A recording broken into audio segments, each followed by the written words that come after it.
Hey there. It's me, Eden. If you are new to the channel, then please subscribe to my channel and visit my Patreon page for early access, link in the comment, thanks. We went shopping again the next day and we finished up our gift buying. As long as we were out, we spent the rest of the day trying on clothes rather than hurrying home. I wound up buying several armloads of things for myself. I hadn't had a chance to go shopping in a while and I made up for it today. When we did get home, we wrapped the presents that we had bought. There were 2 more days until Christmas and we wanted to get as much out of the way as possible. I was hoping not to have the marathon gift wrapping session that we had had during each of the past 2 years. The pool installers came again the next day and were able to finish up the work for the indoor pool. They began filling it before they left, and showed Mom how to shut off the water once it was filled. An automatic valve would keep it topped off after that. The Christmas tree had been delivered and we spent several hours decorating it. Our regular ornaments were still back at the old house, but Mom had bought new lights and ornaments. It wouldn't be the same without all the little ornaments and toys that we had grown up with, but next year we would have our regular things. On the afternoon of the day before Christmas, we drove to the airport and picked up Aunt Jessica. She was going to stay with us for 2 weeks. She was absolutely floored when she saw the house, despite the fact that Mom had been telling her about it in their regular phone calls. "I can't believe it," she said. "It's like a dream. It's so big, and you have a swimming pool inside the house, and right next to the living room. I can't believe it. It's fabulous. Crystal's done very well," Mom said. "I never would have thought that we'd be living like this someday. A few years ago I was worried about how I was going to raise enough to put them both through junior college. It's funny how things turn out. How big a mortgage did you have to take out to get this place?" "No mortgage. Crystal bought it outright from her accounts, plus we've spent quite a bit fixing it up. It was quite run down, but now it's like new again. Come on, I'll show you to your bedroom. It's on the 2nd floor." Once Aunt Jessica was settled in, we all went out onto the patio to catch up on each other's news. We sat out there until Mrs. McGuire came out to tell us that dinner was ready. After dinner, we all went into the den to talk and watch television until bedtime. Christmas morning started normally. We went down to breakfast early, without fear of workmen being downstairs, and after we had eaten we went into the living room to open our gifts. Of course, the living room here was as big as our old house, so things felt a little different. But the family group remained the same. We practically had to drag Mrs. McGuire to the living room. We had bought her a number of presents, but she was reluctant to join in the unwrapping. After we had finished, we cleaned up the mess and went upstairs to bathe and dress. Mrs. McGuire returned to the kitchen to work on the lunch. Sharon arrived with the babies around 11 o'clock.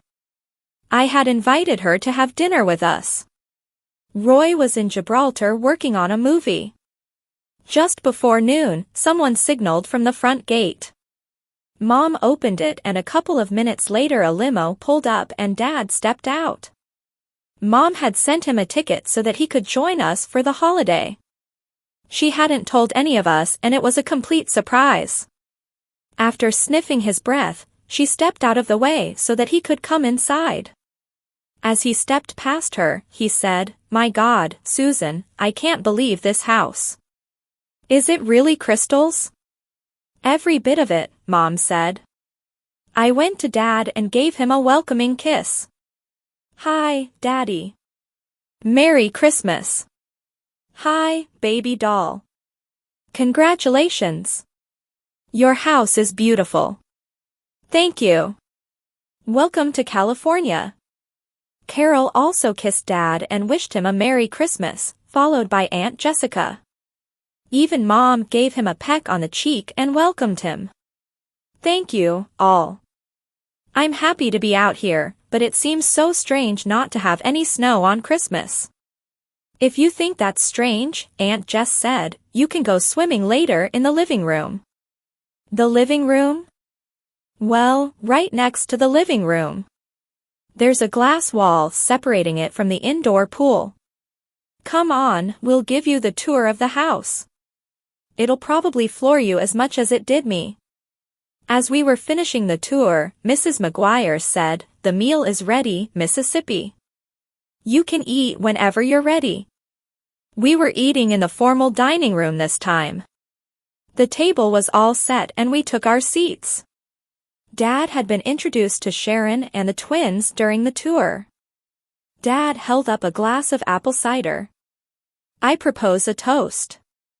Merry Christmas and Happy New Year to all. And much good luck to Crystal with her new home. Everyone raised their glasses and drank a sip as Mrs. McGuire began bringing in the hot food.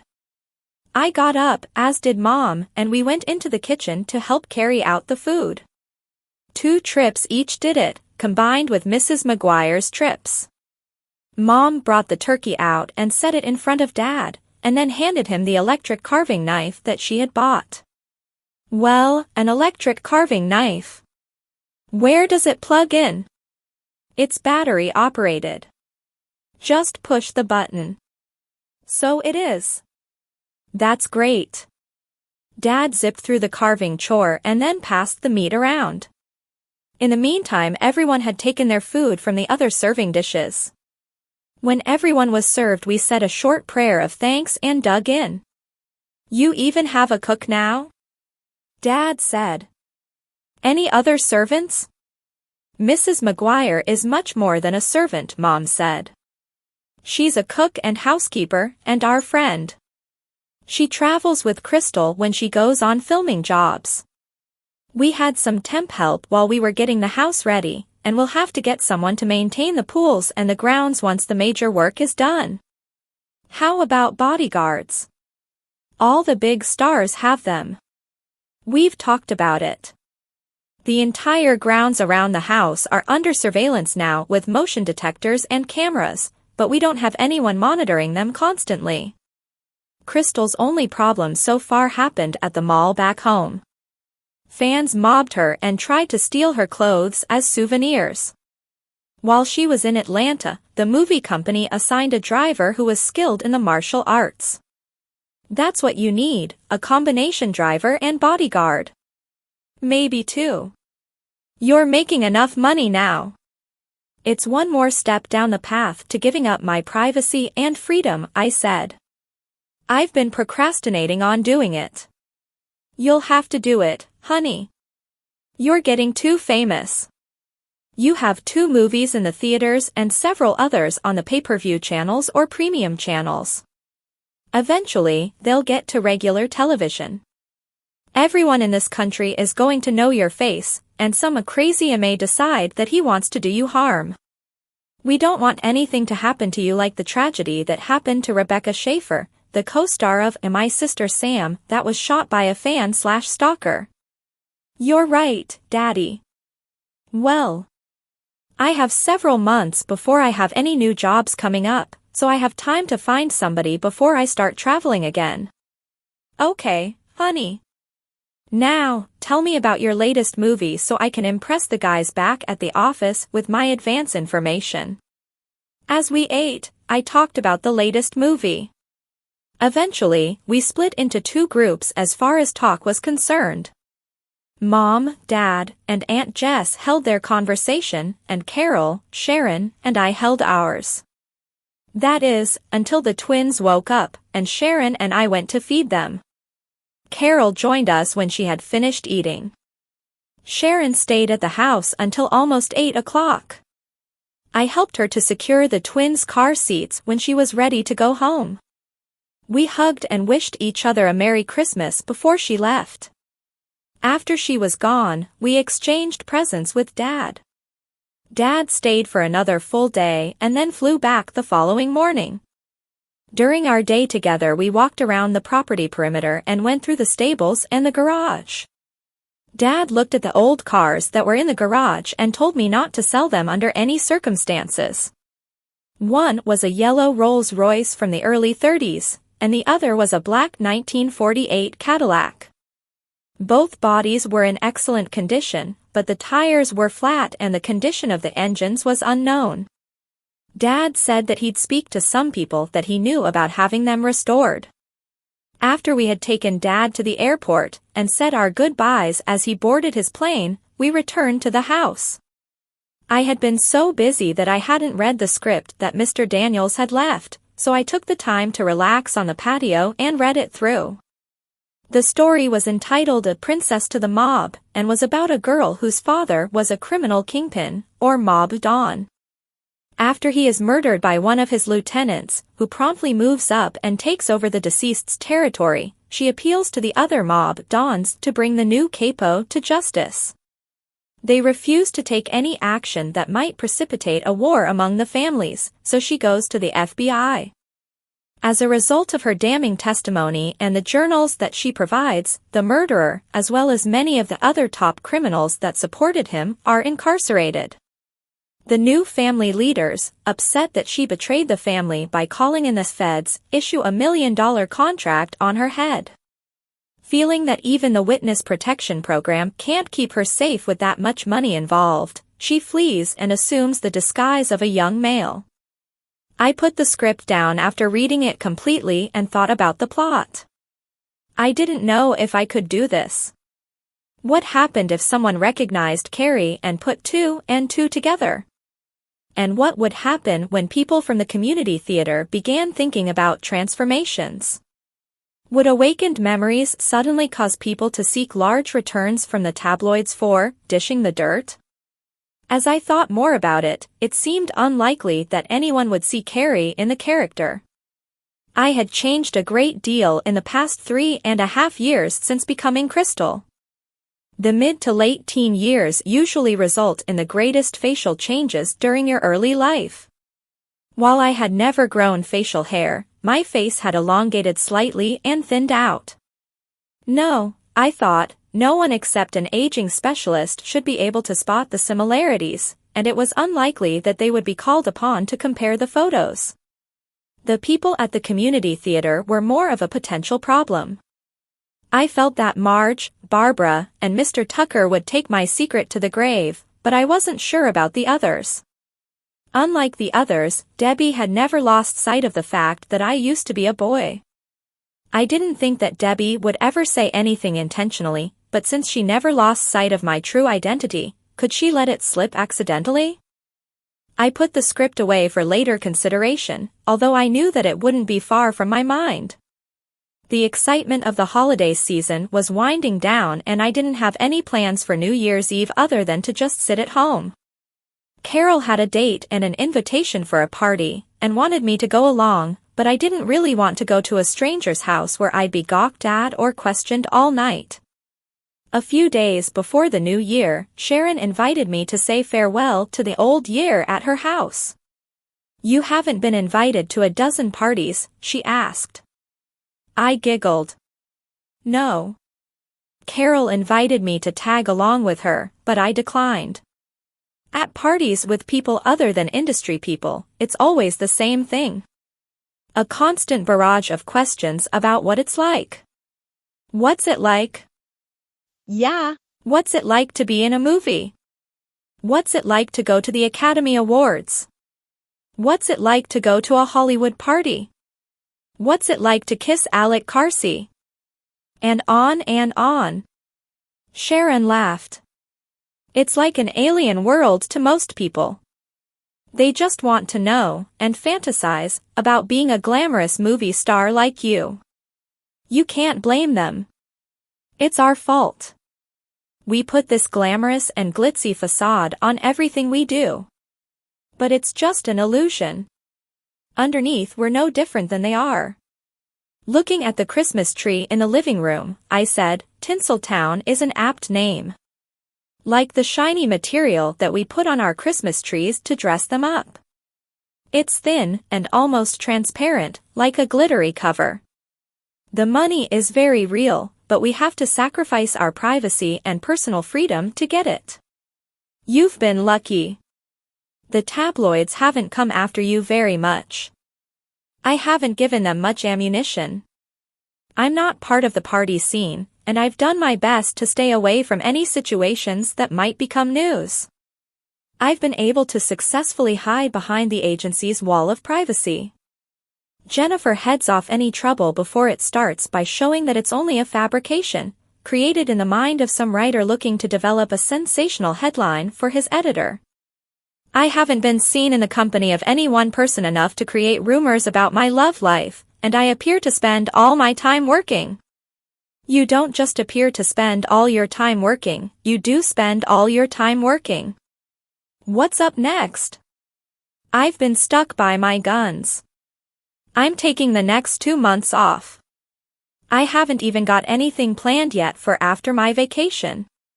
Mr. Daniels sent me a script a couple of weeks ago, but I don't think that it's a part that's right for me. So it starts.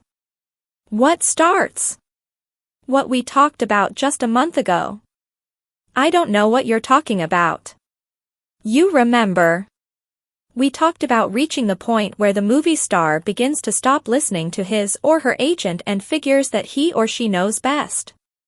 The movie star starts to accept scripts that she feels are good, against advice, or begins to reject scripts that she has been advised to accept. That's not it at all. I said indignantly. The script is good.